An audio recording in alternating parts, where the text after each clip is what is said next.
to be quite successful, particularly on this map. But RAISY going in with Anarchy and Slash, we've definitely expected this. But this is the storyline so far. toxjq not as comfortable in this environment. And will that play a part, do you think? Well, I mean, obviously, it is all about how you play on the day. And today, toxjq is just not playing at the level we're used to seeing him play. That being said, he has still got this far. So even toxjq not at his best is still good enough to get to this point of the competition. It's whether toxjq can keep himself together with what's left and also finishing things off with the Scale Bearer on that lineup, which is going to be really interesting. We don't really haven't had a chance to see too much Scale Bearer today. We've seen him a little bit here and there. Slash very much the same, but again, toxjq very much known for bringing these less popular picks to the table, and now obviously Slash receiving that minor buff as of late, giving her that armor on spawn is definitely going to help those existing Slash players, and toxjq, being that Quake 4 god that he is known for being one of them. But ultimately, I think if he can, really when it boils down to it, all he has to do is play well for one more series, and then he can just chill out and relax, knowing that he's already done it. Just one more left to go. That's all he needs. You know, that champion lineup kind of reminds me very much of almost like a week 1 lineup from toxjq. Scale Bearer already in there. Like that's a very sort of traditional. We would see that really early on throughout the championship. Scale Bearer at a time was one of, if not the most popular big body, and that has since changed quite significantly. There's going to be 2 big bodies on either of this map, actually. No fear with, or RAISY, I should be saying, throughout the series. Well, RAISY was predicted to perhaps, I don't want to say go out early, but definitely maybe not predicted to get as far as he has today, but he has just been playing out of his absolute mind. He's had a cracker of a day so far, and his potential final opponent being toxjq. I mean, this is almost in some ways a complete final boss. toxjq gets the early frag, but they trade it because the acid ticks down, makes it 1-1. This is a question of toxjq. His Slash has definitely sort of seemed to be his comfort zone today in terms of champion selection. Now, while toxjq is more than capable on both Ranger and Scale Bearer, losing that Slash early remains to be seen if that's going to be a huge impact to him in the rest of the round. It's all throughout today we've seen him losing Slash has been quite impactful because of just the job that she seems to serve, especially early on. It's already slowed down a little bit though. Let's not forget that Dire Orb doing a ton of damage on impact, especially against a champion like Anarchy, who only has that 75 health to work with. So if he can get a good Dire Orb, that can almost delete him by itself. toxjq's had some good shots already. He got a nice, respectable mid-air against Sorlag earlier on. A big factor here is going to be toxjq needs to keep that aim, that traditional aim that everyone knows, and it really is one of the elements that makes him such a famous player. But losing those shots or missing those shots. Ooh, nice attempt there to get on him. Oh, there's the injection pop, almost trading ability for ability, but again, that 20-second cooldown on the Dire Orb. He did get a little bit of damage, but it's definitely not going to be, I think, enough. He definitely was probably looking for a little bit more, especially since he got a good read there. But the payout it made enough of an impact for RAISY to not chase that kill, so at the very least he was able to keep himself safe, whilst perhaps not getting as much damage on the table as he would have liked. Definitely made a bit of a difference. But we can see that injection almost already back. It's going to be a bit of a changer in these 1v1s. Ooh, misses that rail on toxjq, who was at the time crouching. Both players have one sort of set champion that can run rings around this map, particularly on Ruins of Sarnath, where if you're really fast and you can build up speed efficiently, you can kind of cycle around the map and get to where you want to be way faster than anyone else. The thing is, toxjq's, the champion toxjq has to do that is Slash.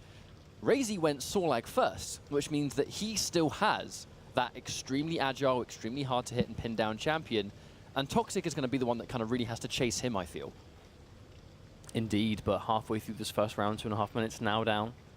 Halfway point has been reached, but again, I mean, both of these guys have been very timid. I think it's worth remembering that this is a make or break game for both of these players. You know, this is losers bracket action, and ultimately, when it goes to Quake World Championships at QuakeCon, the other one isn't going anywhere. That is their journey done in the Dual Cup. So you kind of understand why they're being so careful. toxjq just got ambushed by that majorly chunky rocket.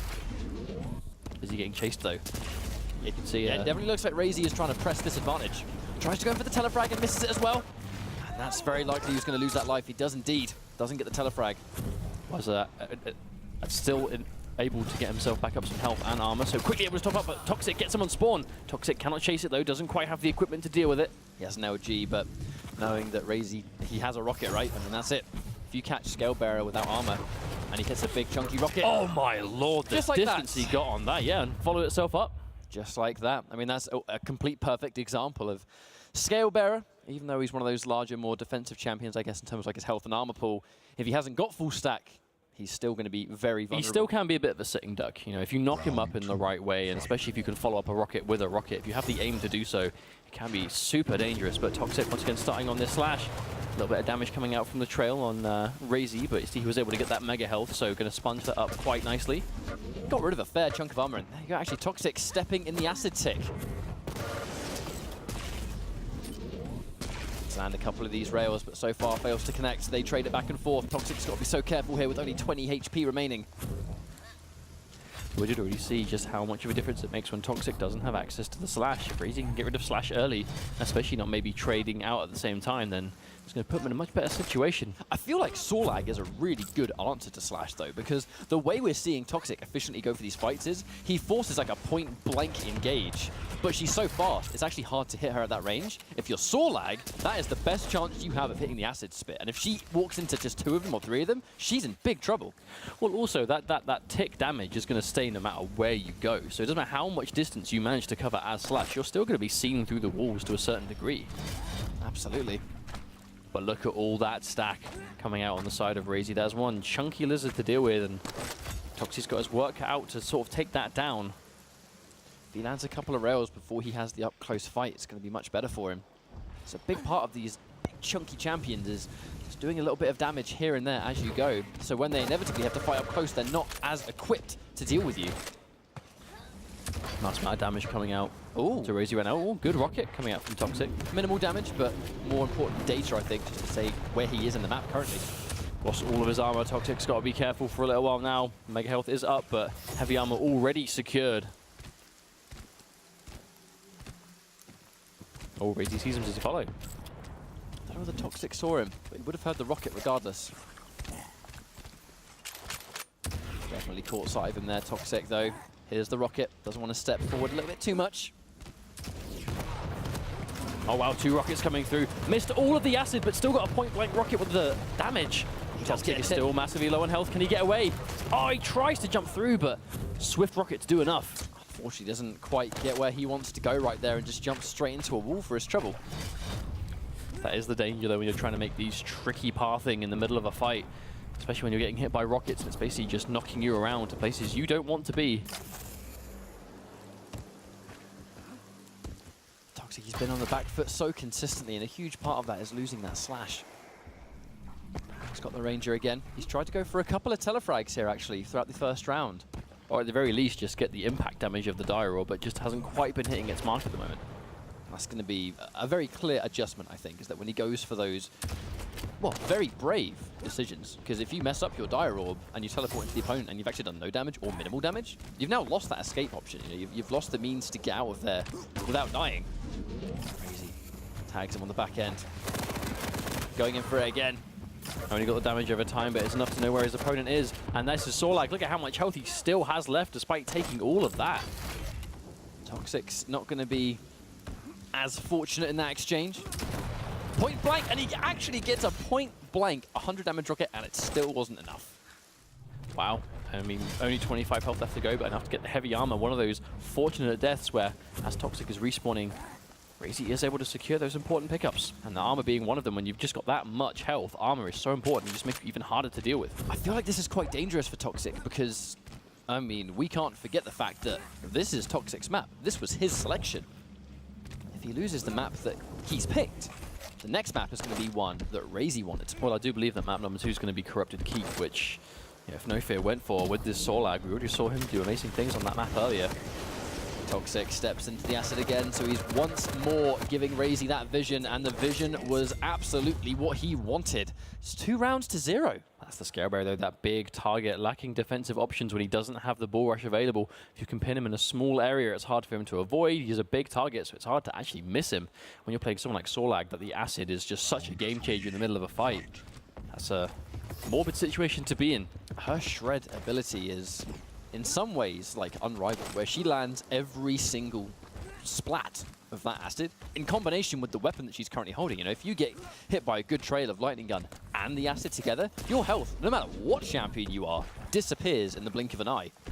Toxic now starting with Scale Bearer, though, mixing things up a little bit, not going for that slash first. I think it's that in many ways that's probably an answer to Sorlag, in that I feel like RAISY has gone Sorlag because he's expected the slash, and that is his answer to this matchup. So toxjq has been in a situation where he goes, right, he's probably going to go Sorlag again. I now need to counter that. And once I'm against the Anarchy, that's when I need to go for slash and go toe-to-toe. Going in with the LG, is it going to be enough? No! Surviving again! Just how much stack did RAISY have there? I think it was a mixture of stack and the fact that in the middle of that fight, RAISY was managing to pick up health pickups as he went. So even though toxjq just nuked down so much health, he was just keeping himself healthy at the same time. That was just good positioning by RAISY, and actually did a good job of not only just surviving that attack, but actually killing toxjq Scalebearer in the process. Caught off guard going in for heavy armor. But with that tick combined with rockets, toxjq is again on the back foot so heavily. 3 straight rounds. I mean, I can't say I've expected this turnout. But that is just the sheer health of Sorlag. I mean, when you have full armor, I mean, 150 health, 100 armor, that is a significant amount of damage to deal with, especially when in return she can spit acid on you to just nuke your health down, and at the same time she's shooting you with the same weapons you're shooting her with. Mega just making the divide between health so much more significant. Goes in for the Dire Orb Telefrag again, and unfortunately misses it a second time in the row. And just like that, 3 straight rounds. toxjq's in a bit of trouble here. I actually think you kind of brought up the most important point moving into the second map here. Was Ruins of Sarnath was toxjq's choice. That was the map that he selected. We're now going to be going into map 2, which I believe is Corrupted Keep, which is what RAISY picked. And that was also RAISY's choice in the last set we saw him play, which was probably his strongest map we've seen him today. And that is now what we're going in again in this one. It opens up a cause for concern, I think, because Corrupted Keep, from what we've seen today and across the championship, but more particularly today because Sorlag, this really has been the tournament for Sorlag. She's been picked so often to such good success, but on Corrupted Keep specifically, she has a lot of control here. Because it's up close, it's personal, lightning gun and rocket launcher runs wild. In combination with her acid, the area denial of the acid for both major pickups with that mega health and the heavy armor, her ability to just tank so much damage and dish out some of the highest damage output in the game. No doubt we're going to see RAISY go for Sorlag on Corrupted Keep as well.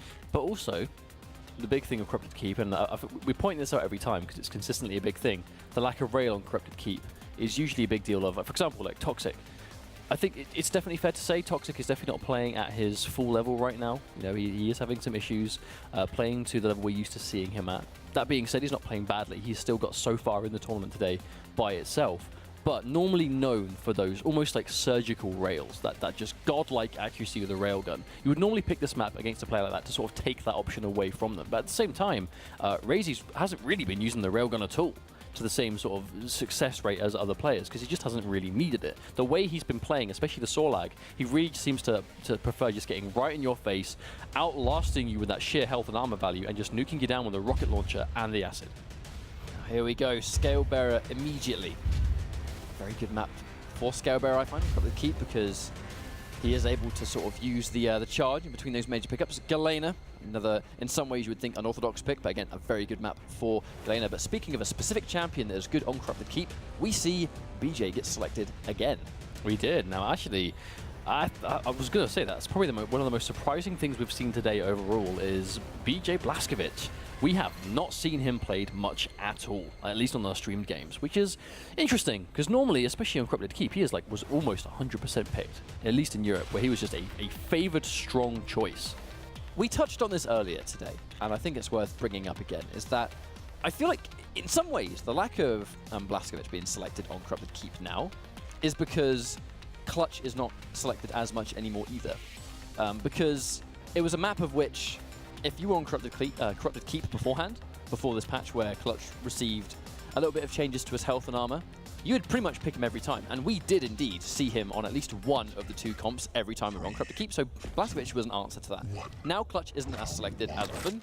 Maybe there isn't as much cause to pick him. On the flip side of that, Sorlag still majorly tanky, and she hasn't got the shield wall. Well, If to, Toxic gets a actually, good dual to wield- be fair, Blaskovic is, we mentioned this quite a lot, but he's just built to kill champions. You pick him because you just want to shred someone's health down, no matter who they are, no matter what the situation. You want to dual wield those lightning guns or the machine gun, whatever it is, and just get that health out of there. And he's picked it first into RAISY, who's been playing Sorlag first every time. Do you think this is a direct answer to the Sorlag? The Sorlag was clearly like public enemy number 1. This is the champion that Toxic needs to deal with, and he absolutely acknowledges that.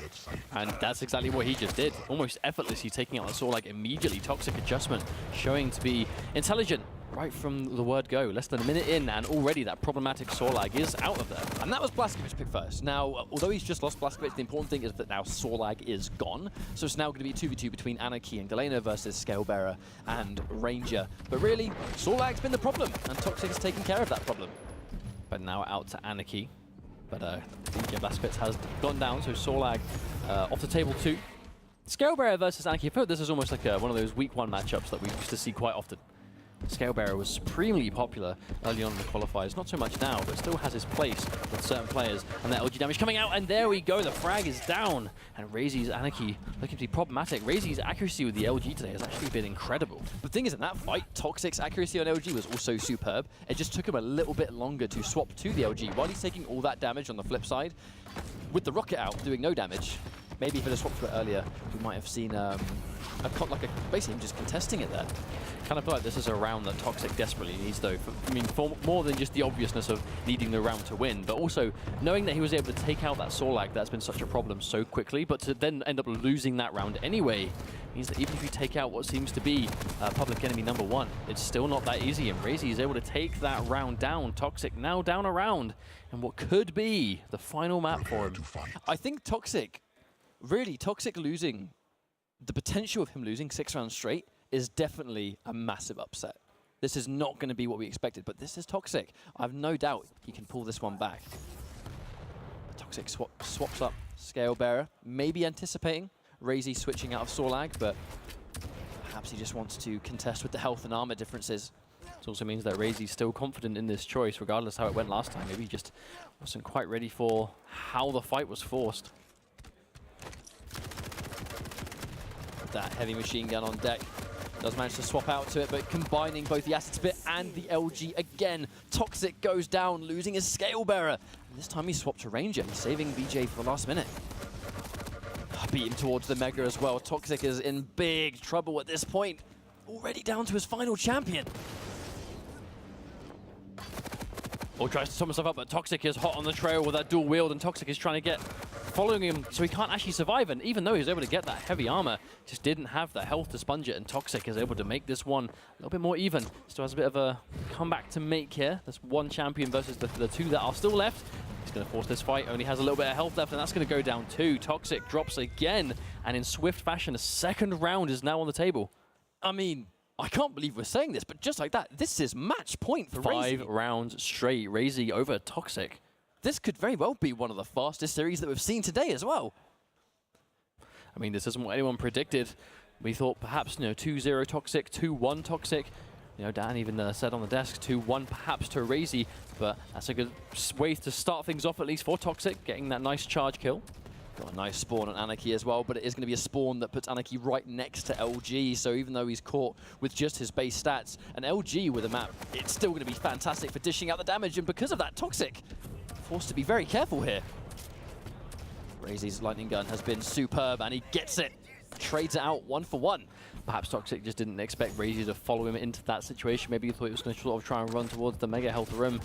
Heavy armor's going to be up any second now, and there we go. A nice frag coming out from Toxic. That's the kind of thing we need to see. He's been trying to get that telefrag all series, and it's good that he's finally landed it. Just for even to just remind himself that throughout the series, yes, he can get that. Still, though, this is make or break for Toxic. He loses this Ranger. Oh, no, he actually might. There we go. Toxic is left with 1 more champion. BJ Blaskovic by himself. Toxic is potentially left with 1 life left in the Quake World Championships. Unless he can take out RAISY's Galena here and now. He's actually activated the dual wield almost immediately, it looks like. Unless I'm just completely blind. We'll soon find out. Toxic still here, though. Gets the heavy armor, but we know he's still down there. Yeah, he had used the dual Oh, wield. He no. hasn't got it available. He's stuck in the air. Toxic's in trouble, and RAISY manages to take him out. 6 rounds straight. That is the last thing we expected to see. I mean, even though the win is impressive enough, but 6 rounds in a row, relatively uncontested the whole time. I mean, how about that? RAISY has had one hell of a day. This has been a breakout tournament for RAISY by far. Even down to the early stages. I mean, no one predicted this result, and here we are. Well, I mean, it definitely wasn't through lack of trying. We saw loads of different champions on each individual map, and RAISY manages to pull off what is definitely a massive upset. 6 straight rounds, and this was the series that has sent him to QuakeCon. He also just ran the gauntlet today. Yeah. RAISY had to fight decent player after decent player, which I know is easy to say considering all 32 players that qualified are all good in their own right, but still, the sheer names that he had to take out to get to the World Championship Finals that he has now guaranteed himself for at QuakeCon in just a few weeks' time. I mean, what an impressive showing. Well, I want to find out what our folks over on the analyst desk think of what we just saw. So guys, take it away. And then there was 2. We only have 2 more players that are going to head-to-head to find our final spot for QuakeCon 2017. You are, of course, watching the European Regionals here for the Quake World Championship. $1 million prize pool on the line. And unfortunately, we have just seen Toxic fall from the loser side of the bracket. But huge congratulations to RAISY. He played out of his skull 6 rounds in a row, back to back to back to back to back. And he has just booked his tickets to Dallas, Texas. Gentlemen, that was an interesting one. It was definitely, we all feel a little bit bad up here. We also think it does feel a bit bad, man. A little bit. Especially when you see a disheartened player on it. It's Yeah. obviously come into this. We do know his history. We do know he's a strong player, but Dan, he's had a couple of issues with the mouse. Yeah, I think I need to clarify that. Basically, most people know he uses WMO, and he couldn't overclock it, which means he wasn't able to use it or did not want to use it. So it was his decision to change mouse, which is fair enough. And he's been using that mouse all day. But as we can see, that was not the Tox we know and love. He did not lose because of the mouse. He lost because he played bad. And yes, the mouse affected his mentality, and he did not play the way he would have. And RAISY did exactly what he needed to do. He aimed just as well as Tox did, played the map extremely well, and Tox just ran into the traps, basically. Really quickly, Aaron, I kind of just want to touch on that one. Obviously, I know you from years of Halo. If you went to one of these events with your pad that you've been playing with, and it broke and you couldn't use it, and someone just give you another one, how disheartening is that, you going into that event? That's actually happened to me before, where I had a completely different pad entirely. And when I was in that situation, I said, can I have the exact same one? And I couldn't. And then when I went back to the old one, it completely, I would say my mentality was completely different going into it, because I was more thinking about, oh, if I had this pad, I would have done this and this and this.